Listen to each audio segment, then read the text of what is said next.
పార్లమెంట్లో రాహుల్ గాంధీ హిందూ దేవతలను అవమానించారని పలమనేరులో విశ్వ హిందూ పరిషత్ ఆధ్వర్యంలో రాహుల్ గాంధీ దిష్టిబొమ్మను దహనం చేశారు.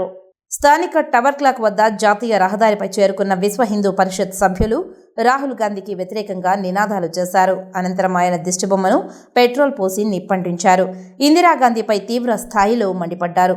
పాకిస్తాన్ యుద్ధ ఖైదీలను అల్లుల్లా సాకి పంపిన ప్రభుత్వం కాంగ్రెస్దని, మన హిందూ 54 మంది యుద్ధ సైనికులను విడిపించలేకపోయిందని, అలాంటి రాహుల్ హిందూ దేవుళ్లపై మాట్లాడడంపై వ్యతిరేకిస్తూ నిరసన చేశారు.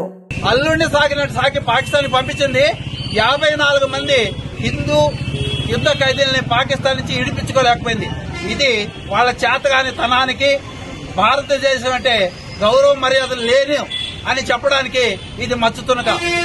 పార్లమెంట్ లో మొన్న మన రాహుల్ గాంధీ గారు సిగ్గు లేకుండా మన దేవుడిని చూపిస్తూ, మీ దేవుళ్ళకంతా ఆయుధాలు ఉన్నాయి, మీరే ద్రోహులు, మీరే ఎక్కువగా టెర్రరిస్టులాగా ఉంటారు, మీరే అరాచకాలు సృష్టిస్తారు, క్రిస్టియన్లు మంచివాళ్లే, వాళ్ళు శాంతి కాముకులు, ముస్లింలు మంచివాళ్లే, వాళ్ళు బైబిల్ పట్టుకొని ఉంటారు సైలెంట్ గా, ముఖ్యంగా హిందువులే అని హిందూ దేశంలో ఉండి హిందూ దేశంలో బ్రతుకుతూ ఇటలీ సంస్కృతి సాంప్రదాయాల్ని ఇక్కడ మన మీద ప్రయోగాలు చేస్తున్నారు.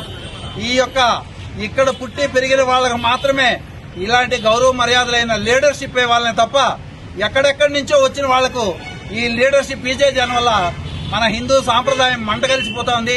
భారతదేశ గౌరవ మర్యాదలు కూడా మంటగలిసిపోతున్నాయి.